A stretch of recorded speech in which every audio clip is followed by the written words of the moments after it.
Alden, it's your update. Maswerte pa nga nakapagpa-picture kay Alden after ng story ko ng Code Gray at magsasama muli sila Alden at Joros and Joden.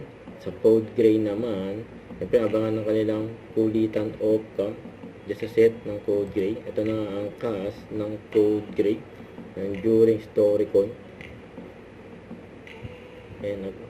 Magsasama muli sila Alden at Andrea Torres, dati sa Victor Magtanggol, ngayon sa Code Gray.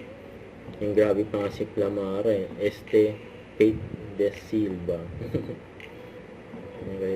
Sayang pa si Tubi Entrada.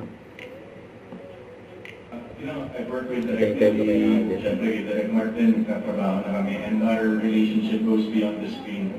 We've been very good friends as well. So, alam ko mag-work tong Code Gray. It's something to look forward to when it comes to showcasing what hospital situations is like. Parang kagaya nga, ang mga audience kasi natin, they always look for relatability with all the contents that they watch, may it be on TV or on social media, diba? And at the end of the day, papakita natin sa kanila yung mga pinagdadaanan nila sa mga buhay nila.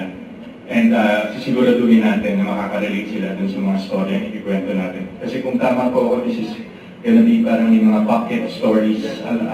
May main arc tayo and then may pocket stories. I think, yes, maraming yes, that would be a very good avenue to showcase relatability when it comes to the storytelling. Yun o. Ito sa post ni Eric. Ayun pa nga, nag-selfie pa nga sila. Ayun pa nga yung picture o.